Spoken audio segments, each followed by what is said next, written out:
주님께서 행하신 표적을은 메시아로 인정치 않았다고 하는 것입니다. 도대체 왜 주님이 그 많은 표적을 보고도 그들이 인정하지 않았을까? 거기에 대한 해답이 27절 말씀에 보면 도움되는 구절 한 절이 나옵니다.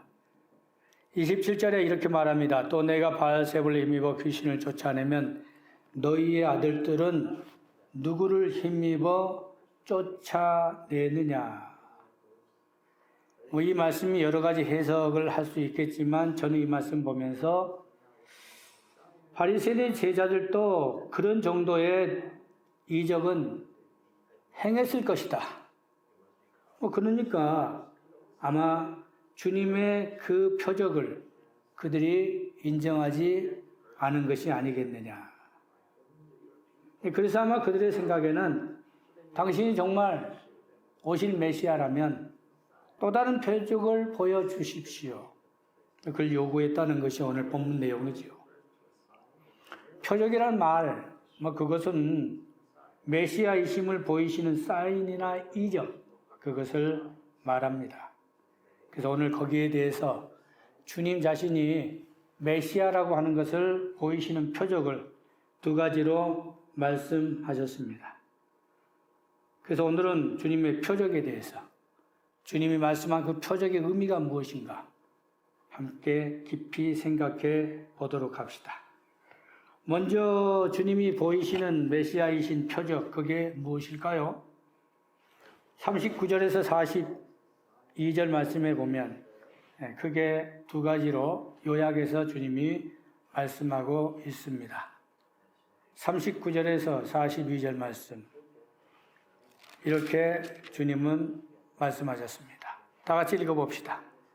예수께서 대답하여 이르시되 악하고 음란한 세대가 표적을 구하나 선지자 요나의 표적밖에는 보일 표적이 없느니라.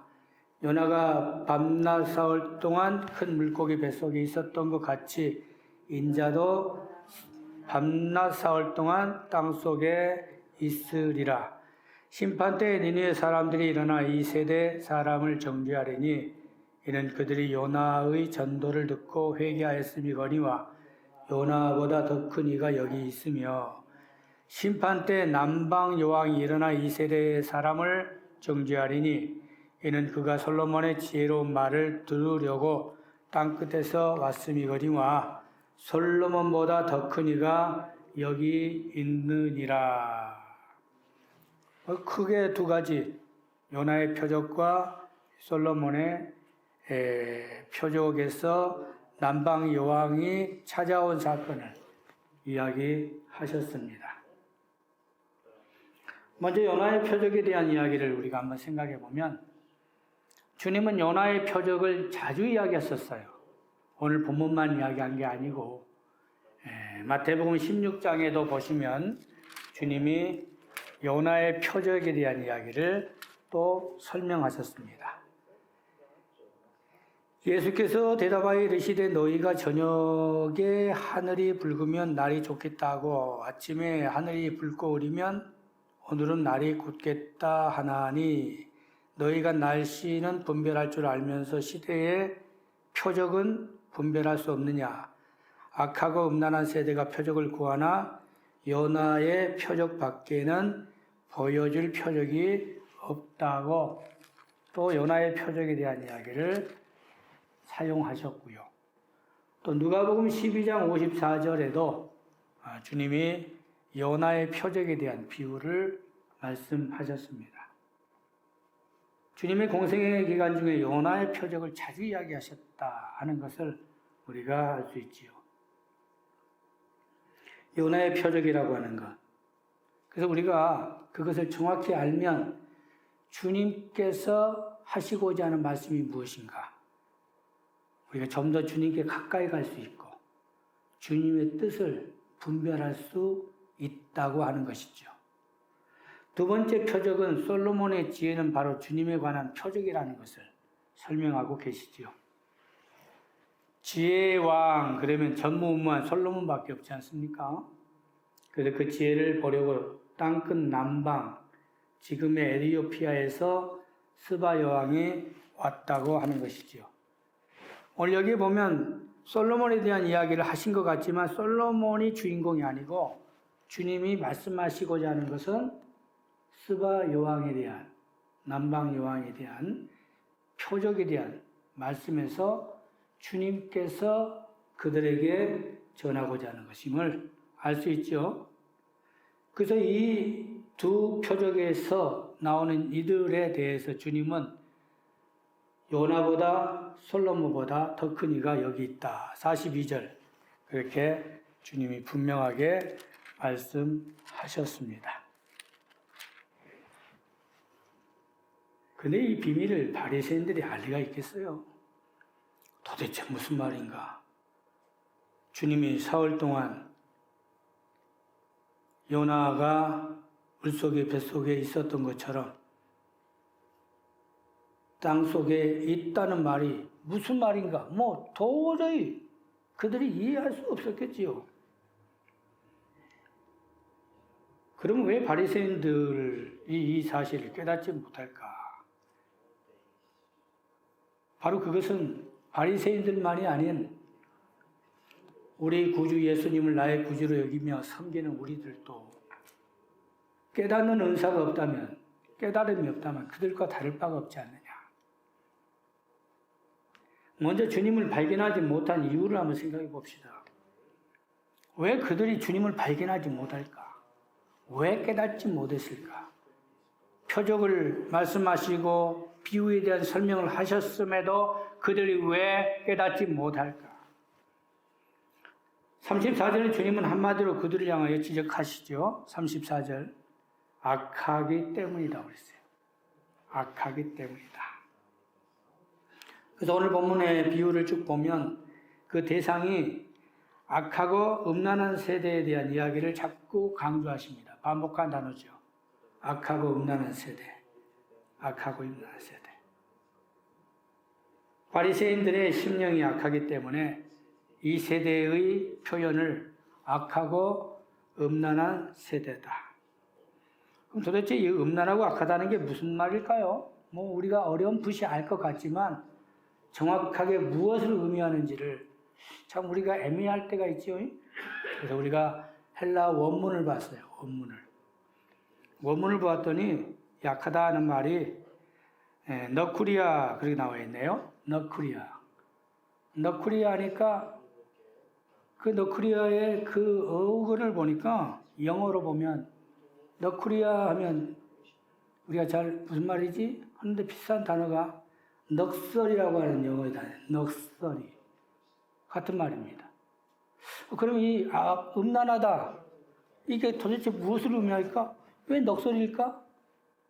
음란한 게 왜 넉설일까? 거기에 보니까 단어가 합성으로 되어 있더라고요.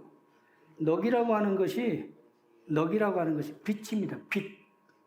빛을 넉. 다시 말하면 음란이라고 하는 것은 빛을 발하는 빛나게 하는 색역. 바로 그게 너쿠리. 그게 음란이다. 헬라어의 뜻이 나옵니다. 그러면 이 럭이라고 하는 것을 사용하는 것을 보니까 사탄이 루시퍼예요. 루시퍼. 같은 어근이죠. 럭. Luxiper. 루시퍼. 그렇다면 오늘 주님이 음란한 세대라는 표현을 썼으면 많은 단어 중에 음란하다는 이 단어를 너쿠리아를 썼으면 무엇을 의미하는 것일까? 사도 바울은 고린도후서 11장 14절에 사탄을 이렇게 표현했어요. 사탄을 광명한 천사로 가정했다.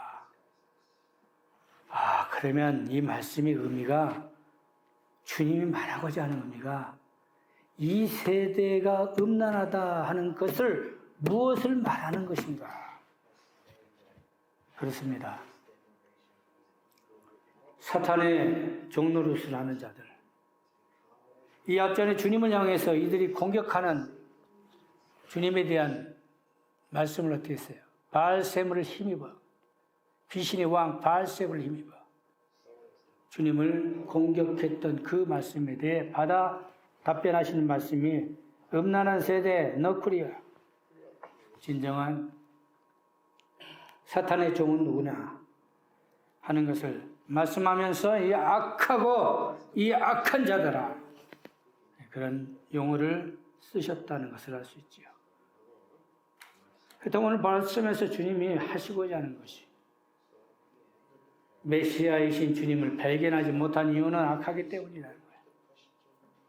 사탄의 종노릇을 영적으로 영안이 뜨지 아니하면, 성령이 역사하지 아니하면, 하나님이 함께하지 아니하면 하나님의 영을 깨닫지 못함으로 주님을 발견할 수 없다는 것을 말씀하고 있다는 것을 알 수 있습니다. 그래서 주님을 발견하는 것이 무엇인가? 주님을 우리가 한 영제로 살아가는 것이 무엇인가? 그래서 오늘 본문 말씀의 마지막 결론을 주님은 이런 단어로 끝내죠. 누가 내 형제인가? 누가 내 자매인가? 누가 내 어머니인가?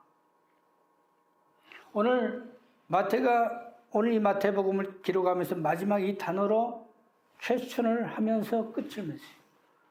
누가 내 형제인가? 도대체 누가 내 자매인가? 도대체 누가 내 어머니인가? 자, 그 다음에 이제 오늘 본문 말씀의 전체적인 흐름에서 어떻게 전개되고 있고, 오늘 저자 마태가 말하고자 하는 것이 무엇이고, 주님께서 오늘 바리새인과 논쟁 속에서 속에서 하시고자 하는 것이 무엇인가? 그럼 오늘 나에게 주는 메시지가 무엇인가? 그걸 깨달아야 한다는 것이죠. 하나님의 말씀은 지식이 아닙니다. 하나님의 말씀은 상식이 아닙니다. 하나님의 말씀은 살아있는 하나님의 영감의 말씀인 줄 믿습니다. 그러므로 우리가 이 말씀을 볼 때 하나님의 음성을 들으시기 바랍니다. 오늘 하나님께서 나에게 들려주시고자 하는 하나님의 메시지가 무엇인가? 누가 내 형제인가? 누가 내 자매인가? 누가 내 어머니인가? 악하다는 이 용어 속에서 약한 세대, 음란한 세대라고 하는 주님이 부르시는 그 용어 속에서 누가 주님의 형제인가? 그래서 오늘 요나의 비유는 너무 중요한 메시지라는 것이죠. 요나서 하면 우리가 다 알지요. 요나서 아마 주일학교 때부터 교회 생활하지 않더라도 요나에 대한 이야기는 너무나 많은 사람들의 입에 오르내립니다. 내용은 대강 이러죠. 니느웨로 가라고 하는 하나님의 명령을 어기고 정반대인 지금의 스페인 쪽인 다시스로 가면서 요나서가 시작되지 않아요. 그런데 그때부터 하나님의 역사가 시작됩니다.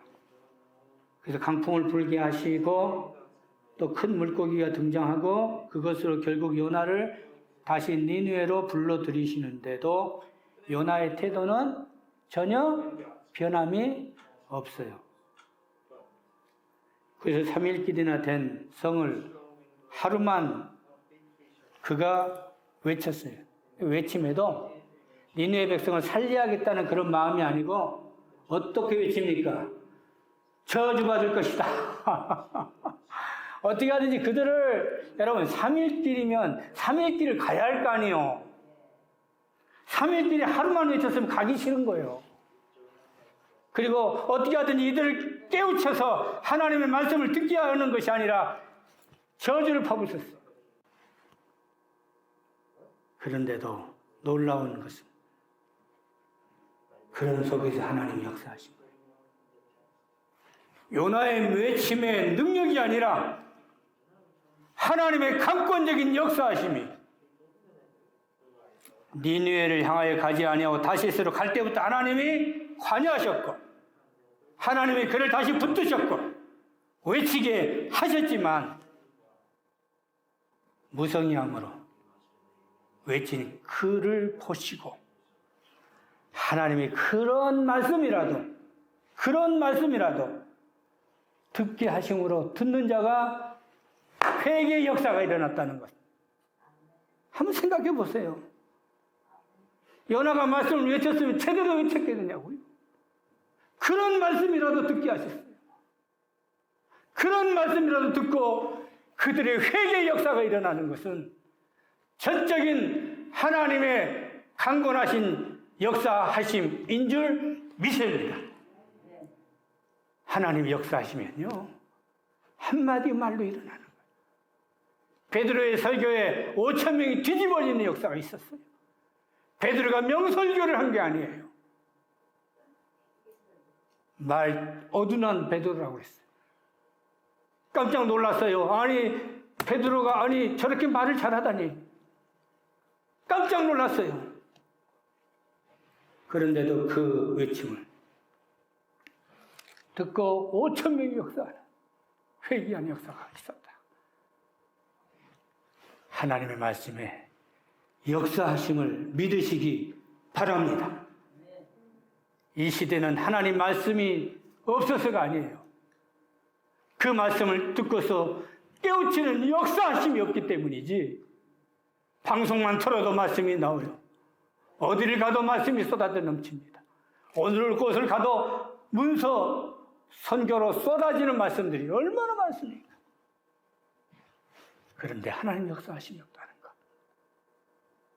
오늘 주님이 말씀하시고자 하는 핵심이 바로 여기 있다는 것이죠. 그리고 3일 기적의 역사와 표적의 역사를 통한 부활의 사건에 말씀을 주셨지만 전혀 무감각한 바리새인, 무슨 말을 하는지 깨닫지 못했다. 영적으로 깨닫는 여러분 되시기 바라고요. 하나님 말씀을 들을 때마다 영안이 떠지는 역사가 있기를 주님의 이름으로 기도합니다. 두 번째, 솔로몬 왕이 아닌 남방 여인에게서 초점을 맞추면서 주님이 남방 여인에 대한 이야기를, 심판 때에 남방 여왕이 일어나 이 세대 사람을 정죄할 거라는 말씀을 하셨습니다. 여러분, 왜 남방 여인이 왜 이렇게 중요할까요? 오늘 남방 여인에 대한 말씀 속에서 남방 여왕이 우리에게 주는 교훈이 뭘까? 원문을 찾아봅시다. 열왕기상 10장 한번 다 펴봅시다. 남방 여왕이 무슨 말을 했길래 주님이 그 표적에 대한 말씀 속에서 그녀를 사용했을까? 열왕기상 10장 다 펴셨습니까? 그러면 우리 1절과 2절을 한번 크게 읽어볼게요. 다 같이 시작. 스바 여왕이 여호와의 이름으로 말미암은 솔로몬의 명성을 듣고 와서 어려운 문제로 그를 시험하고자 하여 예루살렘에 이르니 수행하는 자가 심히 많고 향품과 심히 많은 금과 보석을 낙타에 실었더라. 그가 솔로몬에게 나와 자기 마음에 있는 것을 다 말하매. 1절과 2절 말씀을 보면 중요한 단어가 있습니다. 왜 스바 여왕이 솔로몬을 찾아왔어요?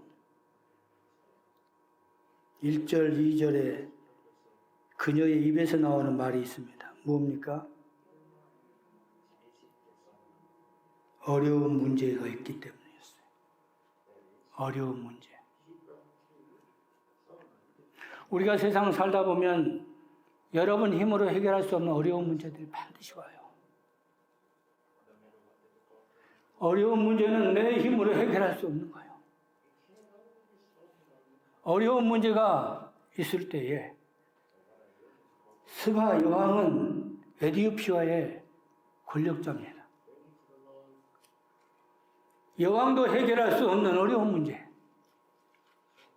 통치자도 해결할 수 없는 어려운 문제, 최고의 권력자도 해결할 수 없는 어려운 문제가 있기에 그녀가 마음에 있는 것을 다 털어놓았다고 말씀하셨습니다. 하고 있습니다. 그런데 그 어려운 문제를 솔로몬의 명성을 듣고 와서 그 모든 문제가 해결됐다고 스스로 고백했다면 오늘 주님이 이 말씀에서 하고자 하시는 게 뭘까요? 우리의 삶에 어려운 문제가 있으면 내게 가져오라는 거예요. 솔로몬보다 더 큰 이가 여기 있느니라. 할렐루야. 여러분 어려운 문제가 무엇입니까? 우리의 삶에 내 힘으로 해결할 수 없는 어려운 문제가 무엇입니까? 주님께 가져오라는 거예요. 스바 여왕도 솔로몬에게 가서 솔로몬에게 모든 마음에 있는 것을 털어놓고 해결받았는데 솔로몬보다 더 큰 이가 여기 있는데 왜 방황하느냐? 솔로몬보다 더 큰 이가 여기 있는데 왜 너희가 근심하느냐? 오늘 주님의 초청의 메시지는 주님께 오면 모든 문제들이 해결된다고 하는 사실을 주님이 주신 메시지인 줄 믿습니다. 여러분 어려운 문제가 무엇입니까? 그 어려운 문제 주님께 가져오십시오. 주님이 해결해 주실 줄 믿습니다. 두 번째 8절에 보면 이 여인이 자기 어려운 문제가 해결되고 나니 고백이 나와요. 8절 다 같이 볼게요. 이 여인의 고백입니다. 시작. 복되도다 당신의 사람들이여, 복되도다 당신의 신하들이여, 항상 당신 앞에 서서 당신의 지혜를 들으미로라. 복되다 두 번 반복했죠. 솔로몬을 왕으로 섬기는 백성들, 이스라엘 백성들이 당신들이 복되고 솔로몬을 주인으로 섬기고 있는 신하들이 복되다고 이야기했으면 오늘 주님이 솔로몬보다 더 큰 이가 여기 있다라고 하는 말씀 속에서 주님과 함께하는 자가 복이라는 사실을 믿으시기 바랍니다. 여러분 정말 주님이 함께 하심을 믿습니까? 그것이 복이에요. 돈 많이 벌어서 복이 아니고, 건강해서 복이 아니고, 명성 얻어서 복이 아니고, 잘생겨서 복이 아닌 주님이 나와 함께 계신다면, 주님이 나와 함께 계신다면 그것이 진정 복이라는 것을 명심하시기 바랍니다. 오늘 스바 여왕 입에서 나오는 고백을 통하여 주님이 솔로몬보다 더 큰 이가 여기 있는데 왜 너희들은 이 복을 알지 못하느냐? 이러한 말씀을 주셨음에도 그렇다면 왜 바리새인들이 이 말씀을 듣고도 깨닫지 못했을까? 46절에서 50절 마지막 부분에 이런 이야기 하나로 끝을 맺습니다. 다 같이 마태복음 이제 다시 12장 46절에서 50절까지 다 같이 한번 읽어보겠습니다. 46절, 47절, 48절, 50절까지 자, 마지막 결론의 말씀 무엇을 의미하고 왜 이 말씀이 기록이 됐을까? 시작. 예수께서 무리에게 말씀하실 때 그의 어머니와 동생들이 예수께 말하려고 밖에 섰더니 한 사람이 예수께 여짜오되 보소서 당신의 어머니와 동생들이 당신께 말하려고 밖에 서 있나이다 하니 말하던 사람에게 대답하여 이르되 누가 내 형어머니여 내 동생들이냐 하시고 손을 내밀어 제자들을 가리켜 이르시되 나의 어머니와 나의 동생들을 보라. 누구든지 하늘에 계신 내 아버지의 뜻대로 하는 자가 내 형제요 자매요 어머니시라 하시더라. 오늘 예수님의 어머니, 예수님의 형제들은 예수님과 혈통 관계입니다. 가장 가까이 계시는 분, 가장 가까운 분이 관계성을 따질 때 어머니요, 형제들이요. 그렇기 때문에 제자들이 뭐라고 말합니까? 한 사람이 예수께 여짜오되 보소서 당신의 어머니와 동생들이 당신께 말하려고 왔다고 했습니다. 당연히 가까운 분이 왔으니, 당연히 혈적으로 당연히 왔으니, 혈족이 왔으니 당연한 이야기라고 생각하죠. 그런데 의외로 주님의 답변이 뭡니까? 누가 내 어머니냐? 누가 내 형제냐? 여러분 당황스러운 말 아니에요? 그럼 왜 이 말씀을 하셨을까? 46절과 47절에 보시면 반복된 단어가 나와요. 강조되는 단어 찾아봅시다. 여러분 눈으로 한번 찾아보십시오. 오늘은 뭡니까? 46절과 7절에 두 번 반복하는 것 중요한 단어가 나와요. 뭘죠?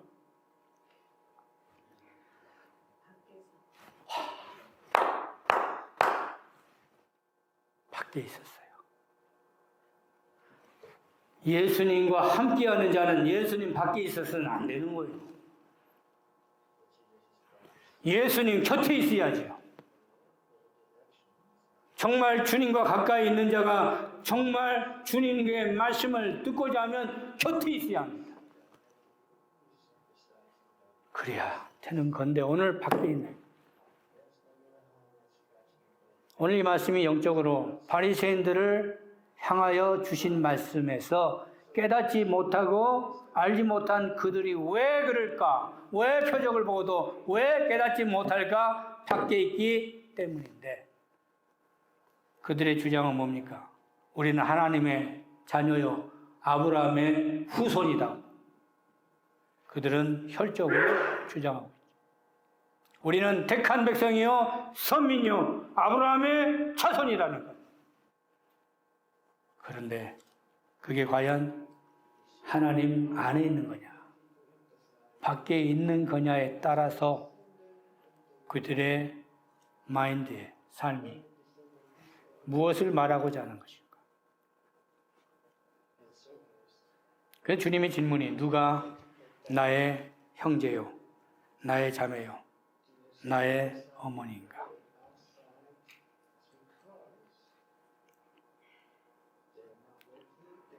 오늘 바리새인들은 주님의 이적에 대해서 바알세불을 힘입었다고 주장했습니다.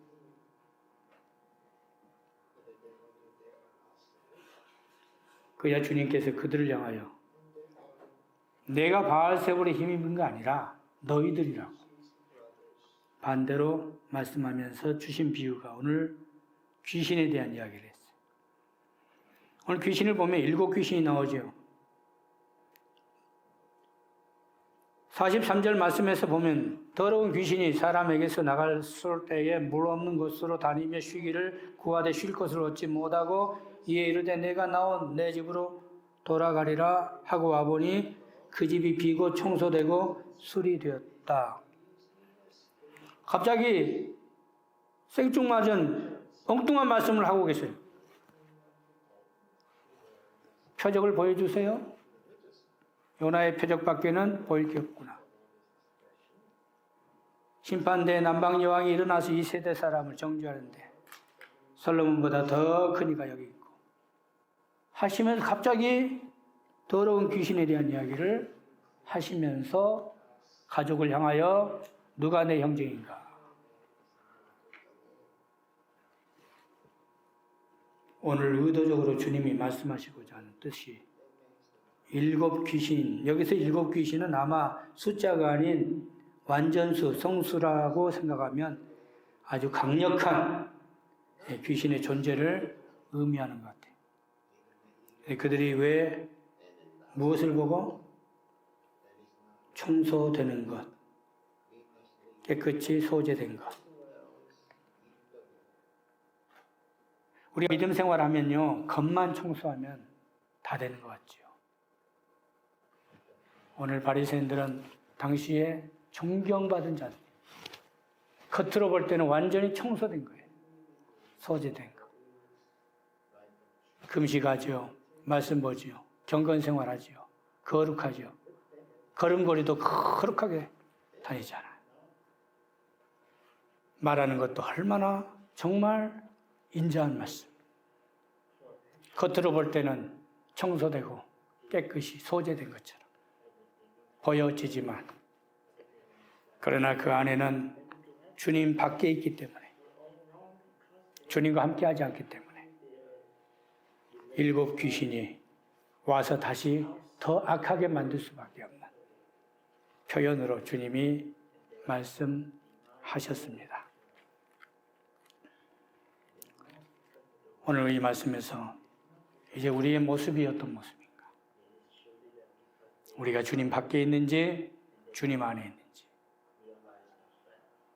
주님의 음성을 듣는 여러분 되시기를 주님의 이름으로 기도합니다.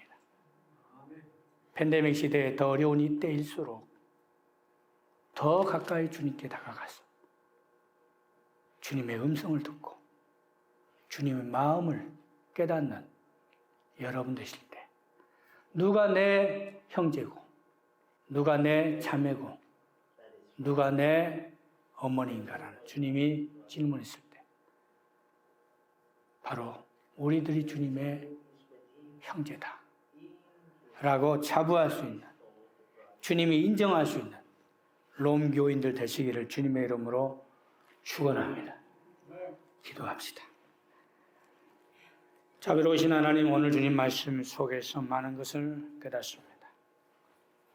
표적을 요구한 바리새인들에게 주님 주신 말씀, 요나의 표적밖에는 남방 여왕이 일어나서 심판 때 정죄할 것이다.